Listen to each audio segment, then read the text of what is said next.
Hello അസ്സലാമു അലൈക്കും. അപ്പോൾ എൻ്റെ പുതിയ വീട്ടിലേക്ക് ഏവർക്കും സ്വാഗതം. അപ്പോൾ ഇന്ന് ബിരിയാണി ഉണ്ടാക്കുന്ന പ്രിപ്പറേഷനിലാണ്. ചിക്കനൊക്കെ നല്ല കഴുകി വൃത്തിയാക്കി വെച്ചു. അപ്പോൾ അതിൽ മഞ്ഞൾ, മുളക് പൊടി, ഗരം മസാലപ്പൊടി, ഉപ്പ് പൊടി ഇട്ട് മാരിനേറ്റ് ചെയ്യാൻ വെച്ചു. പിന്നെ അതിലേക്ക് വേണ്ട ഉള്ളി, കുറച്ച് വലിയ സവാള എടുത്തിരിക്കുന്നത്, കുറേ എടുത്തിരിക്കുന്നത്.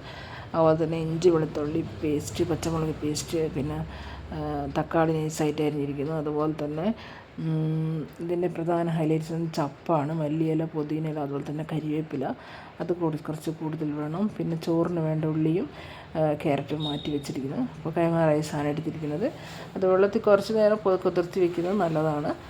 ചോറിനൊരു സോഫ്റ്റ്നെസ് കിട്ടും. അപ്പോൾ അത് വട്ടയിലാണ് വെക്കുന്നത്. അതിനുള്ള വട്ട തയ്യാറായി കഴിഞ്ഞു. പുതിയ വട്ടയാണ്, കുറച്ചായിട്ടുള്ളത് വാങ്ങിയിട്ട്. അപ്പോൾ ഇറച്ചി ഞാനിത് ഒന്ന് ആവിയിൽ വേവിച്ചെടുത്തു. പിന്നെ മസാല ഉണ്ടാക്കുന്നത് വട്ടയിലാണ്. അപ്പോൾ അവിടെ ഉള്ളി വഴറ്റി വരുന്നത്, അതിലേക്ക് ഇഞ്ചി വെളുത്തുള്ളി പച്ചമുളക് തക്കാളി എല്ലാം ഇട്ട്. പിന്നെ ചോറ് ഇവിടെ റെഡിയായിരിക്കുകയാണ്. നല്ല അടിപൊളി ചോറാണ്. ചോറ് ദമ്മിട്ടിരിക്കുകയാണ്. ദമ്മിട്ട നോക്കാം. ദമ്മിൻ്റെ മേഖല 6 kg.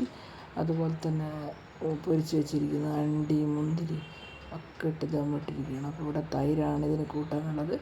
അപ്പോൾ അടിപൊളി ബിരിയാണി ആയിരിക്കും മക്കളെ. എല്ലാവരും ഈ ബിരിയാണി കഴിക്കാൻ. അപ്പോൾ എല്ലാവർക്കും ഈദ് മുബാറക്ക്. അപ്പോൾ എല്ലാവരുടെ വീട്ടിൽ നിന്ന് ഇറച്ചി കിട്ടിയിരിക്കും. അപ്പോൾ നാളെ ഇറച്ചി ഫ്രൈ ആയിരിക്കും വിചാരിക്കുന്നു. വലിയ നല്ല വലിയ ഇറച്ചി. അപ്പം നമുക്ക് എല്ലാവർക്കും നാളെയാണ് ഞങ്ങൾക്ക് കിട്ടുക. നിങ്ങൾക്ക് എപ്പോൾ കിട്ടുക കമൻറ്റ് ചെയ്യണം. അതുപോലെ തന്നെ ബിരിയാണി അടിപൊളി ബിരിയാണി ടേസ്റ്റാണ്. 6 kg ഒക്കെ. ഇപ്പോൾ ചമ്മന്തി തൈര് ഇതൊക്കെ ഉപയോഗിച്ച് നമുക്കിത് കഴിക്കാം. അധികം സ്പൈസി അല്ല, എരിവൊന്നുമില്ല, എരിവൊക്കെ കുറവാണ്. നമ്മൾ വീട്ടിലുണ്ടാക്കുന്ന ബിരിയാണിക്ക് പ്രത്യേക ടേസ്റ്റാണ്. ഞാൻ വെളിച്ചെണ്ണയിലാണ് വെച്ചിരിക്കുന്നത്. അപ്പോൾ അതുകൊണ്ട് പ്രത്യേക ടേസ്റ്റ് ഉണ്ടാകും.